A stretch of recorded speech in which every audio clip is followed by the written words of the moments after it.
কেমন আছো? ভালো আছি। তুমি কেমন আছো? ভালো আছি। রোজা রাখো তোমরা? হ্যাঁ? আজকের দিনে কয়টা রোজা রাখছো? দুইটা।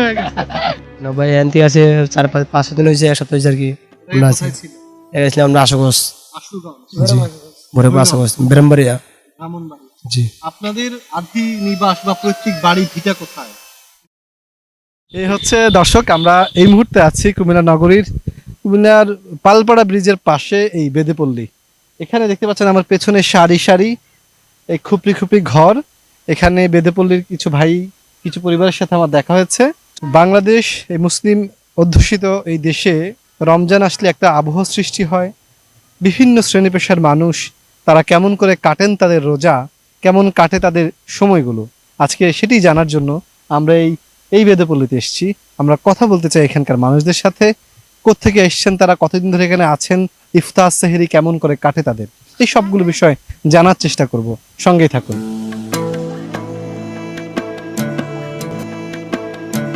এখানে দেখতে পাচ্ছেন আমার পেছনে এই যে বেদেপল্লী, এখানে অস্থায়ীভাবে ওনারা 4-5 দিন হয়েছে এখানে এসছেন এবং কিছু ভাইয়ারা আছেন, তারা বেশিরভাগই মুসলিম, সবাই তো মুসলিম, ওনারা সবাই মুসলিম। আসলে বেদেপল্লী আমাদের সমাজে একটা বিভিন্ন সময় আমরা অস্থায়ীভাবে ওনাদেরকে বসবাস করতে দেখি, কদিন এখানে তো কদিন ওখানে, এবং ওনারা মূলত বাড়ি বাড়ি গিয়ে গ্রাম করেন, বিভিন্ন জিনিস, কেউ সিঙ্গা লাগান, কেউ স্বর্ণ পুকুরে স্বর্ণ খোঁজেন, তাই তো কড়িমালা বিক্রি করে। তো আজকে এই মানুষগুলোর জীবন কিভাবে আসলে কাটে, তারা এই তাদের জীবন আচরণ আসলে কেমন, তারা তাদের খাবার দাবার, এই ছোট্ট ঘরে এতগুলো মানুষ আসলে কিভাবে থাকেন, এটা আমার খুব জানার একটা আগ্রহ। না ভাই এনতি আছে 4-5 দিন হয়েছে, এক সপ্তাহ হয়েছে আর কি। আমরা আছি গেছিলাম আমরা আশুগঞ্জ। জি ভোরে আশুগঞ্জ ব্রাহ্মণবাড়িয়া। জি আপনাদের আদি নিবাস বা পৈতৃক বাড়ি ভিটা কোথায়? ঢাকা মুন্সিগঞ্জ। মুন্সিগঞ্জ। জি আপনার নাম কি? ইয়া খান। কেমন যাচ্ছে রমজান, কিভাবে ইফতার সেহরি কেমন যাচ্ছে? আলহামদুলিল্লাহ আল্লাহ ভালোই আছে মোটামুটি। দর্শক, এই দেখতে পাচ্ছেন যে এই যে ঘরগুলো একটার পর একটা সারিবদ্ধভাবে, এখানে আসলে একটা পলিথিন আর বাঁশের খুঁটির উপরে দাঁড়িয়ে আছে একটি ঘর, দুপাশটাই খোলা। এই ঘরে বাচ্চা, বউ বাচ্চা, স্বামী, মানে সবাই মিলে একটি ঘরে থাকেন, খুবই সংকীর্ণ জায়গা। তবে এটা ওনারা অভ্যস্ত হয়ে গেছেন, এটাই ওনাদের প্রিয় জায়গা। মানে এই জীবনটা আসলে কেমন লাগে আপনাদের? ভাই কতদিন কষ্ট হয়, কতদিন সুখ লাগে, ভালো লাগে। আপনি জন্মের পর তো কিভাবে? জি ভাই।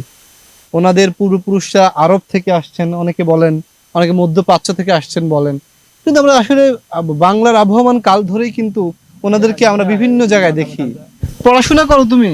আগে করতাম, মানে এখন মানে যোগ বিয়োগ গুণ ভাগ বাংলা লিখতে পড়তে পারো? সব। আর কোথায় পড়ছিল আগে? এটা আমাকে দেশের বাড়ি। তো সবশেষে আপনাকে জানাতে চাই যে এই মানুষগুলোর কাছে খুবই অসাধারণ এক ব্যাপার রয়েছে, তারা আসলে মেলবন্ধনের মধ্যে দিয়ে থাকেন এবং কদিন এখানে কদিন সেখানে, তাদের কাছে সুখ বলে তারা একটি ঘরেই সুখ খুঁজে নেন, কোনো রকম ভাবে জীবনযাপন করেন বৃষ্টিতে। তবে মজার ব্যাপার হচ্ছে এখানে আধুনিকতার ছোঁয়াও কিন্তু লেগেছে, সৌরবিদ্যুৎ আছে, ফ্যান চলে, বাতি জ্বলে এবং সাউন্ড বক্স আছে, তারা গান শোনেন, তাদের মতো করে তারা জীবনটাকে অতিবাহিত করেন। আজকে এখান থেকে বিদায় নিতে চাই, জানানোর চেষ্টা করছি এতক্ষণ আপনাদের এই বেদেপল্লীদের, এই বেদে মানুষদের জীবনের কিছু খুঁটিনাটি বিষয় জানানোর চেষ্টা করেছি। এতক্ষণ আপনাদের সঙ্গে ছিলাম আমি বেলাল হোসেন রাজু।